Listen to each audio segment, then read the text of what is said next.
Hey, Shalom, Israel, Shalom.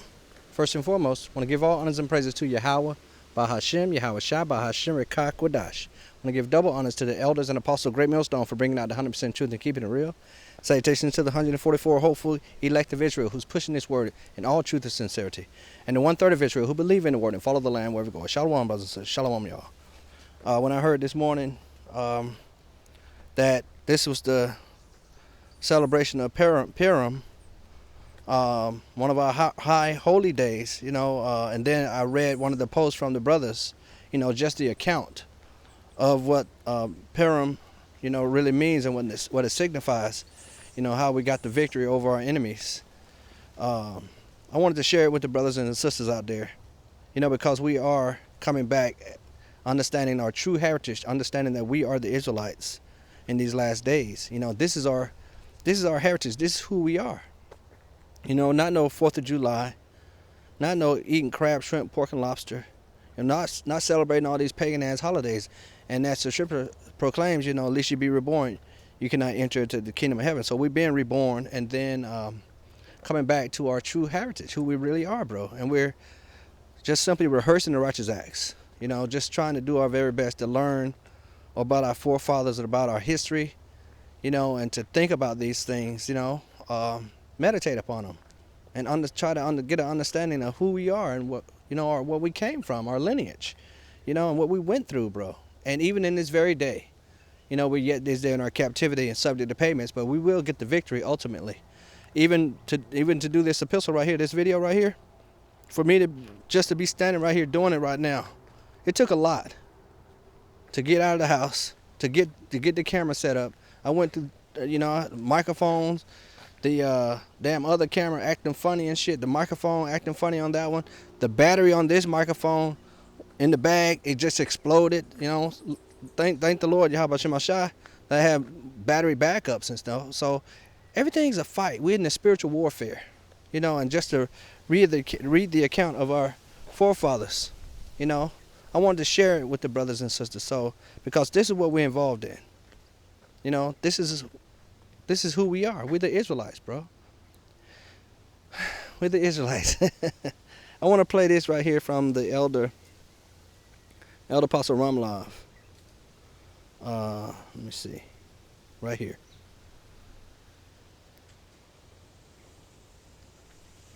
All right, Shalom. Let's start off by saying Barak Teho, Bashem Yahweh Shai, Bashem HaKudash. Welcome to another live lesson. The name of this one is pretty much Purim. Just a reminder, Shaka should have made the reminder at least yesterday or a couple of days ago. We're in the Feast of Purim. It started last night, February 10th, until February 12th. So currently we're in the Feast of Purim. Started last night, for those of you brothers and few sisters that would like to know. So we're in the Feast of Purim right now. Shalom, and once again, Salake for the late, post. And simply rehearsing the righteous acts, okay? And I wanted to just simply read what the brothers put on the comment board, about this feast. The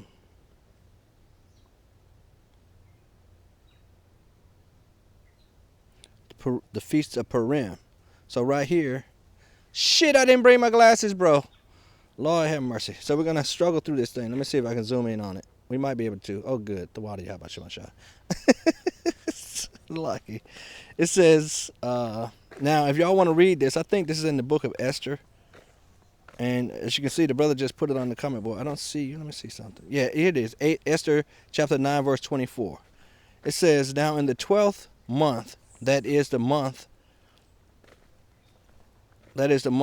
Adar, on the 13th day of the same, when the king's commandment and his decree drew near to be put in execution, in the day that the enemies of the Jews hoped to have power over them, though it was turned to the contrary, that the Jews had ruled over them that had hated them.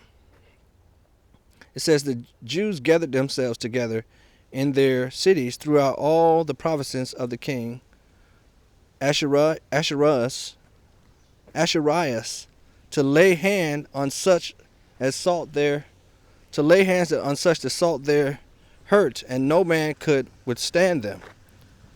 For the fear of them fell upon all people, and all the rulers of the provinces and the lieutenants of the deputies and officers of the king helped the Jews, because the fear of Mordecai fell upon them. And Mordecai had gained favor with the king. You can read that in the book of Esther. It says, "For Mordecai was great in the king's house, and his fame went out throughout all the provinces of this man. Mordecai waxed greater and greater."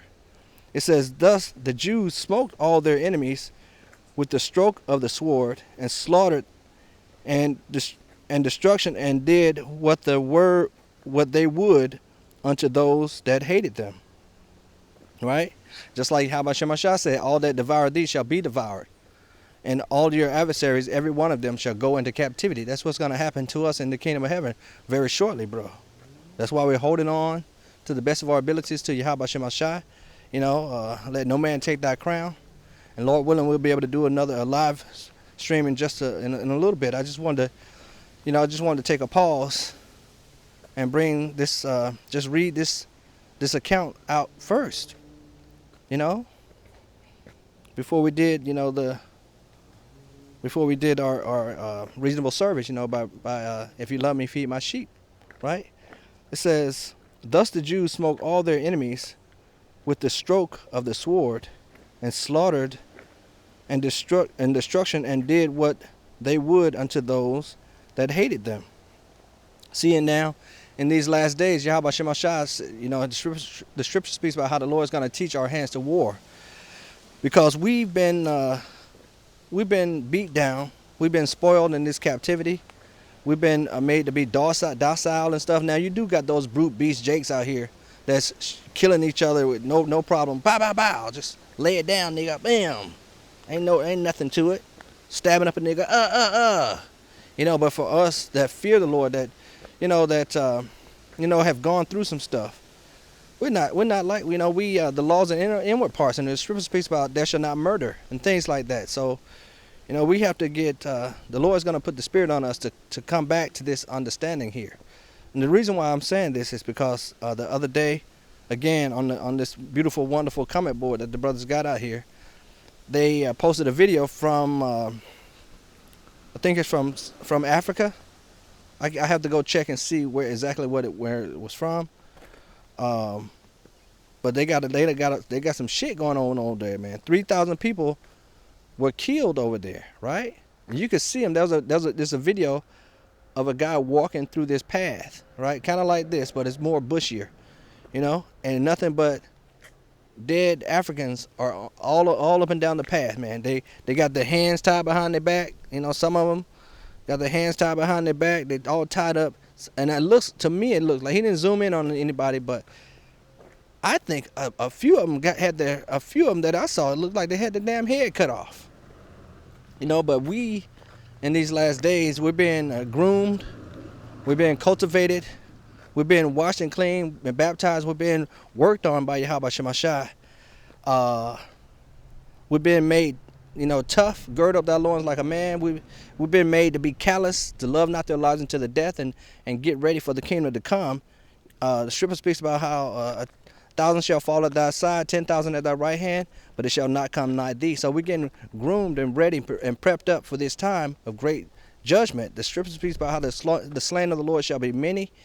The reason why I say that is because when I saw those dead bodies this time, now in the past, we've seen, we've seen videos, there's been some really explicit videos that come out that the brothers share on these comment boards, and of death and stuff, and people getting chopped up, man, hand get chopped off with a machete and shit, and you're like, God damn, and you can see that he ain't got no hand now all of a sudden. But this was normal stuff back in the day, right? So when I saw those dead bodies this time, I was like, I didn't look at them as bodies anymore. I looked at them as just simply vessels. The spirit was gone. The people were gone. I didn't look at them as it was kind of weird this time, bro. You know. So when we read scriptures like this, thus the Jews smoked all their enemies with the stroke of the sword, and slaughtered and destruction, and did what they would unto those that hated them. Right? Right, because reincarnation, the spirit world, is real. We understand the spirit goes right back to Yahweh Shem Hashai, and they come back down in the third and fourth generation, to live out their judgment here on earth under the sun. And we're coming back to that understanding, that ruling class mentality. Hey, do good, and do good's gonna come to thee. Now, and I can't wait to do these epistles that the Lord blessed me with later on. That I think one of them goes into it a little bit more about things like that. But this right here, this epistle right here is simply about Purim. Purim, like the elder pronounced it. Hopefully I'm saying it correctly. And like I said, we're rehearsing righteous acts, man, coming back to our true heritage. We're the Israelites.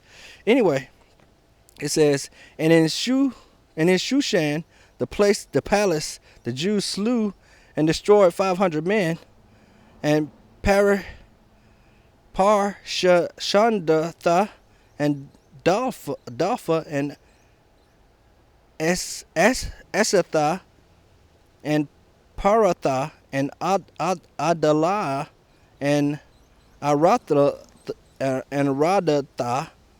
and Parashata and Arisha and Arida and Vejizata. Okay, let's go down to the second one.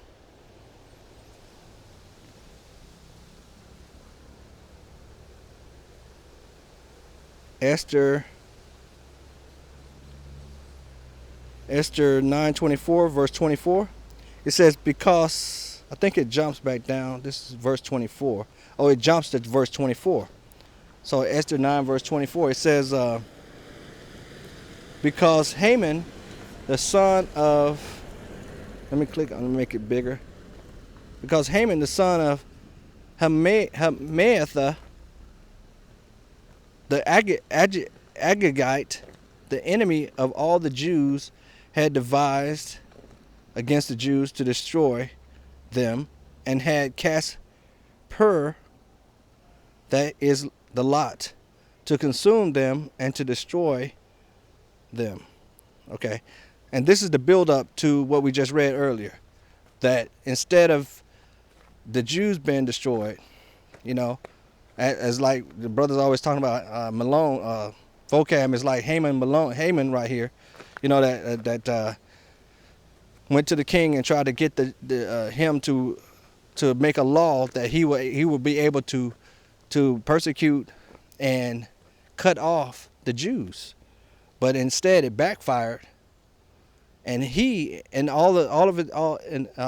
Haman and the enemies of the Jews were instead persecuted and cut off. Okay, but when Esther came before the king, he commanded by letter that his wicked device, which he devised against the Jews, should return upon his own head, and that he and his sons should be hanged on the gallows. Right? Wherefore they call these days Purim. Okay, here we go. So this is the feast, because it's like, instead of our forefathers getting cut off, our enemies got cut off, bro. Just like right now, Esau is trying to think about ways to come down unto us, having great wrath. He went to make war with the woman, and those that feared the Lord, those that kept the commandments of Yahweh Shem Hashai, us, the children of Israel, right?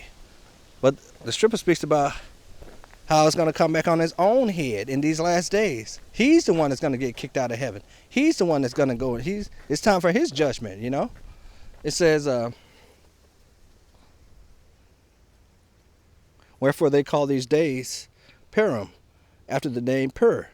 Therefore, for all the words of the letter, and that which they had seen concerning this matter, and which had come unto them, the Jews ordained and took upon them and upon their seed, and upon all such as joined themselves unto them, so as it should be not fall, that they would keep these 2 days. See, this is our heritage. This is one of our high holy days. They would keep these 2 days according to their writing and according to their appointed time every year. Okay? And these days should be remembered, bro. We're simply remembering these days, remembering what happened. Remember the account. Remember the victory that Yahweh Shemashah blessed us with, because man's going to the Lord. There's not a sparrow that falls out of the sky without the Lord's consent. The Lord declared the end from the beginning, right?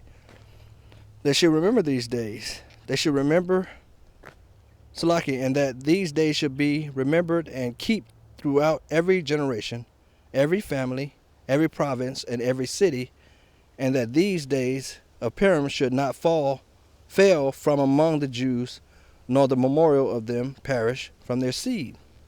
Then Esther, the queen of the daughter of Abihail, and Mordecai, the Jew, wrote with all authority to confirm this second letter of Purim.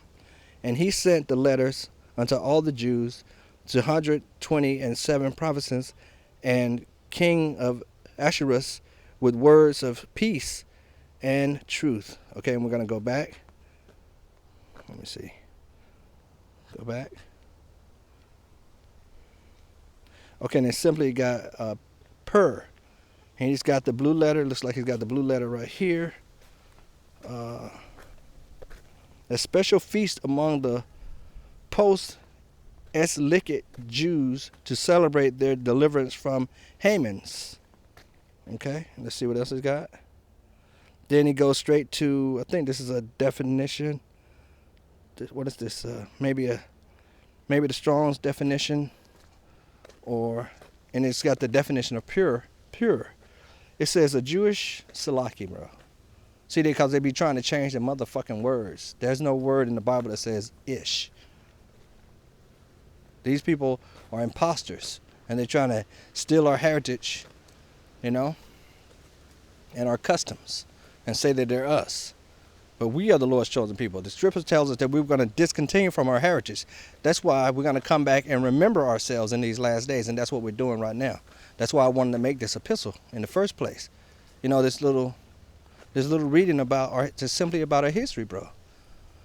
It says, pure, lots, a Jew festival celebrated on the 14th and 15th of the month Abar, February, March, commemorating the deliverance of the Hebrews from the plots of the wicked Haman in the post-Exilic period. Esther 3:7, Esther 9:26. If y'all want to go read it for yourself, Esther 3:7, Esther 9:26. So, brothers and sisters, man, Lord willing, that was edifying and exhorting to know. This is the Feast of Purim. It doesn't say, how to celebrate it or anything like that, but it just says to remember it, meditate upon it. And like I said earlier, we be going through spiritual warfare here, but the scripture speaks about how we're going to get the victory. We're in the hands of our enemies, but the scripture speaks about how we're going to get the victory, and us remembering ourselves, remembering of Yahweh Shemashah, remembering his promises, and understanding that we're the Lord's chosen people, puts us in the mindset, to just be humble and return to the one true living God, bro, and just think about all the things that he's done for us and the things he's doing for us right now, bro, and the things that we've gone through, and just sit back and know that he is and understand that he delivers, bro, and just simply wait on Yahweh Shemashah. So with that, I want to give all honors and praises to Yahweh, Bahashem, Yahweh Shah, Bahashem, Rekah, Kodash. I want to give double honors to the elders and apostles of Great Millstone for bringing out 100% truth and keeping it real.